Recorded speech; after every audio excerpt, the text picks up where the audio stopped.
అందరికీ నమస్కారం అండి. ఎస్ఎల్ తెలుగు స్టోరీస్కి స్వాగతం. నేను చెప్పబోయే కథ ప్రేమ చెలగాటం, ఎపిసోడ్ నెంబర్ 26. మరిన్ని కథల కోసం నా ఛానల్ని సబ్స్క్రైబ్ చేయండి. వరలక్ష్మి, మాధవి ఇంకా మనోజ్ తరపు వారందరూ రమ్య ఎలా ఉంటుందా అని చూసేందుకు ఎదురు చూస్తూ ఉన్నారు. ఇంతలో రమ్య, ఆమెతో పాటు మరో 2 అమ్మాయిలు కలిసి వస్తున్నారు. ఇక మనోజ్తో పాటు అక్కడ ఉన్న అందరి చూపు రమ్య వైపుకు మళ్ళింది.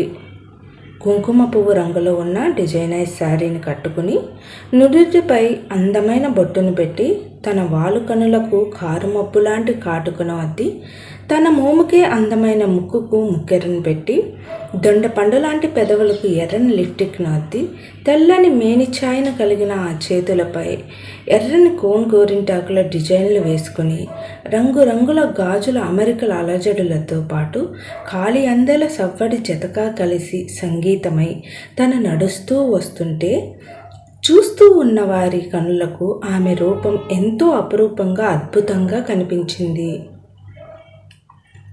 మొదటిసారి రమ్యని చూసిన వరలక్ష్మికి అప్పుడు అనిపించింది, తన కొడుకు ఈ అమ్మాయే ఎందుకు కావాలని అనుకున్నాడో. ఇంకా చెప్పాలంటే తనకు కూడా కాబోయే కోడలు చాలా బాగా నచ్చింది. ఒరే మనోజ్, రమ్య చాలా చాలా బాగుందిరా, నీ సెలక్షన్ సూపర్ అంటూ పొగుడుతూ అంది మాధవి. మనోజ్, మా చెల్లి పక్కన నువ్వు తేలిపోతావేమో అంటూ మనోజ్ను ఆట పట్టిస్తూ అన్నాడు కృష్ణ.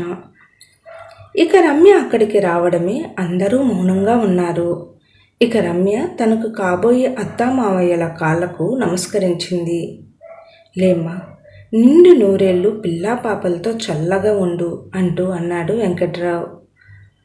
వరలక్ష్మి కోడల్ని పైకి లేపి, చాలా అందంగా ఉన్నావు రమ్య, నువ్వు నా కొడుకు నిండు నూరేళ్ళు కలిసిమెలిసి ఆనందంగా బ్రతకాలనేదే నా కోరిక అని ఆశీర్వదించింది.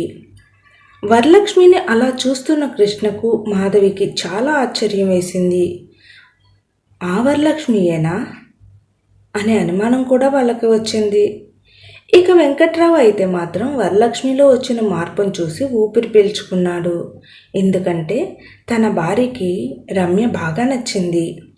అందువల్ల అక్కడ ఏం గోలా చేయదు అని అనుకుని ఏ టెన్షన్ లేకుండా ప్రశాంతంగా ఉన్నాడు. అమ్మ, టైం అవుతుంది, ఇక అందరూ రండి, పెళ్లి కూతురు తరపున ఇంకా పెళ్లి కొడుకు తల్లిదండ్రులు ఇటు వచ్చి కూర్చోండి అన్నారు పంతులు గారు. ఇక అందరూ కూర్చున్నారు. ఎంగేజ్మెంట్ తతంగం జరుగుతుంది. ఇరువురు పూలదండలను వేసుకున్నారు. ఇక ఒకరికి ఒకరు రింగ్స్ పెట్టుకునే సమయానికి ఒక అరుపు పెద్దగా వినబడింది. దాంతో అందరూ అటువైపు చూశారు. ఇక అక్కడ ఉంది రమ్య వాళ్ళ అమ్మ పద్మిని. సుందరయ్య, సుందరమ్మ ఒక్కసారిగా షాక్ అయ్యారు. రమ్యకి ఏమీ అర్థం కావడం లేదు. అసలు ఈమె ఎలా వచ్చింది, ఎందుకు వచ్చింది, నా ఎంగేజ్మెంట్ విషయం గురించి ఎవరు చెప్పారు అనే ఆలోచనతో రమ్య సతమతమవుతూ ఉంది. ఏంటి, ఏం జరుగుతుంది ఇక్కడ అంటూ స్టేజ్ మీదకి వచ్చింది పద్మిని. పద్మిని, మన రమ్య ఎంగేజ్మెంట్ అని సుందరయ్య అంటూ ఉండగానే, మాట్లాడకండి, ఎవరిని అడిగి చేస్తున్నారు ఈ ఎంగేజ్మెంట్, నాకు చెప్పాలి కదా, మరి ఎందుకు చెప్పలేదు అంటూ కోపంగా అరిసింది పద్మిని. అంటే రమ్య అతనిని ప్రేమించింది, మాకు ఏమో వయసు అయిపోతుంది, అందుకే రమ్యకు పెళ్లి చేయాలని అనుకున్నాము అని అంది సుందరమ్మ.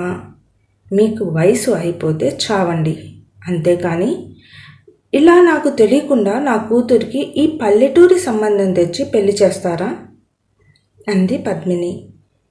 కోర్టు నా కూతుర్ని నాకు ఇస్తే అది తట్టుకోలేక మీరు ఏడుస్తూ ఉంటే ఈ తింగరది అంత ఆస్తి అంతస్తును కాదని మీ ముసలి మొహాల దగ్గరే ఉంటానని ఏడుస్తూ ఉంటే రమ్య కోసం, కేవలం తన కోసం ఒక కండిషన్ పెట్టి మీ దగ్గర వదిలి వెళ్ళాను, అవునా కాదా అంటూ అతి కోపంతో ఆ ముసలి ప్రాణాలపై అరుస్తూ అంది పద్మిని. అవును అని అంది సుందరమ్మ. బామ్మ, ఆ కండిషన్ ఏమిటి అని అడిగింది రమ్య. అది నేను చెప్తాను రమ్య. ఆ కండిషన్ ఏమిటంటే నీ పెళ్ళి అంటే నీకు పెళ్లి చేసే అధికారం నాకు తప్ప ఇంకెవరికీ లేదు అని అంది పద్మిని. అలా ఎలా ఉంటుంది? నేను మేజర్ను, నా పెళ్ళి నా ఇష్టం అని అంది వాళ్ళమ్మ మీద కోపంగా రమ్య. నువ్వు అంటే సరిపోదు కదా, నా ఏర్పాట్లో నేను ఉంటాను రమ్య. నువ్వు ఎక్కడికి వెళ్ళినా ఏడ్చి మొరపెట్టుకున్నా నీకు నీ ఇష్ట ప్రకారం పెళ్ళి జరగదు. నీ పెళ్ళి నా ఇష్ట ప్రకారమే జరుగుతుంది అని ఖచ్చితంగా చెప్పేసింది పద్మిని.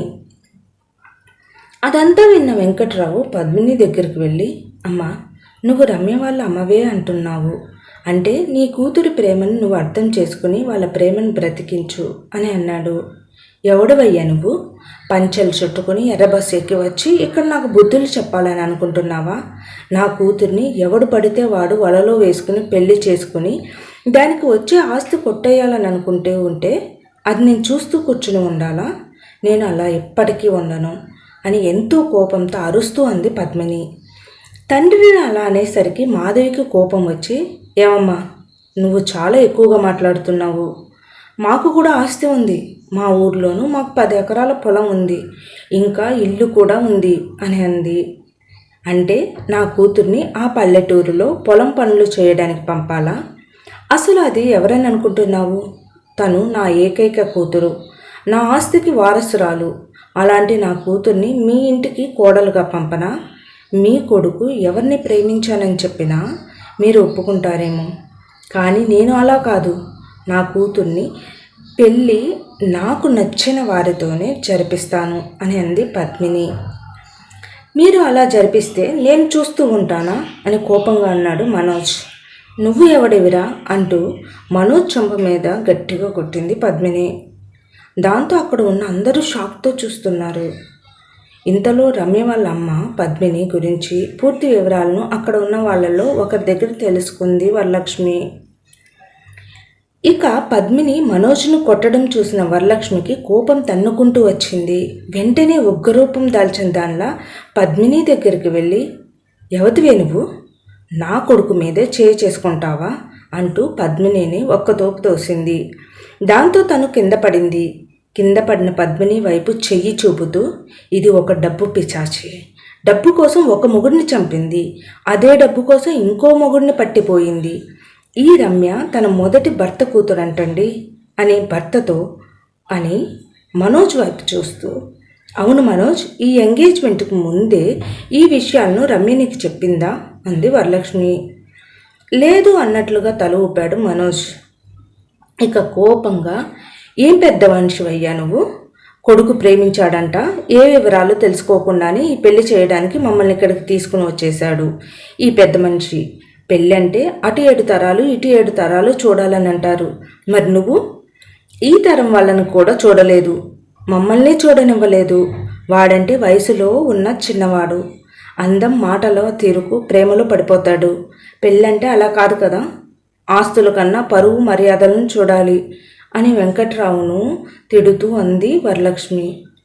మనోజ్, మనం చేసే పని వలన మనల్ని కన్నా మన తల్లిదండ్రుల పెంపకానికి పేరు రావాలి అని ప్రతి బిడ్డ అనుకోవాలి. అంతేగాని నలుగురిలో ఇలా చెంపదెబ్బ కొట్టించుకొని మన వాళ్ళ ముందు మా పరువు తీసేశావు.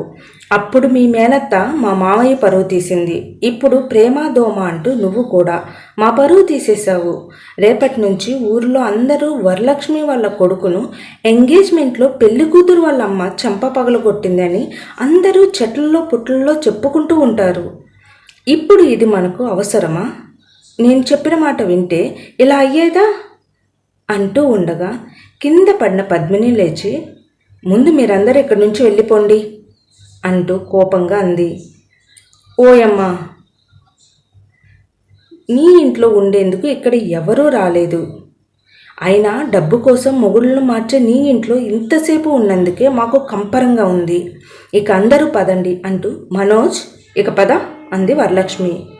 ఇక మనోజ్ 2 అడుగులు వేయగానే, మనోజ్ ప్లీజ్ వెళ్ళకు, కావాలంటే నీతో నేను కూడా వచ్చేస్తాను అని ఏడుస్తూ మనోజ్ను వదలలేక ఎంతో బాధతో అంది రమ్య.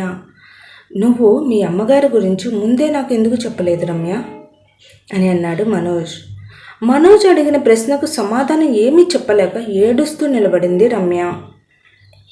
రమ్య, నీకు నేను నా ప్రతి ఒక్క విషయం గురించి చెప్పాను, కానీ నువ్వు అసలు నీ కుటుంబ సభ్యులు ఎవరనేది కూడా నాకు చెప్పలేదు. ఇక నేను ఇక్కడ ఉండడం అనవసరం అని చెప్పి అక్కడి నుంచి వాళ్ళ అమ్మతో వెళ్ళిపోయాడు.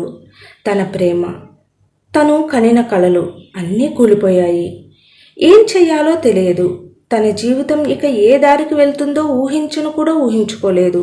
తన ఎంగేజ్మెంట్కు పూలతో అలంకరించిన ఆ స్టేజ్ తన ప్రేమకు సమాధిగా నిలిచింది. ఇక తను నిలబడిన చోటే కూలపడిపోయి ఎక్కి ఎక్కి ఏడుస్తూ ఉంది రమ్య. ఇక రమ్య మనోజుల జీవితం ఏ మలుపు తిరుగుతుంది? మరి రమ్య వాళ్ళమ్మ, మనోజ్ వాళ్ళమ్మ వాళ్ళ పంతాన్ని నెగ్గించుకుంటారా? ఇక ఇదంతా మనం తర్వాయి భాగంలో చూద్దాం. నా కథ నచ్చినట్లయితే దయచేసి సబ్స్క్రైబ్ చేసి, లైక్ చేసి, షేర్ చేయండి. Thank you.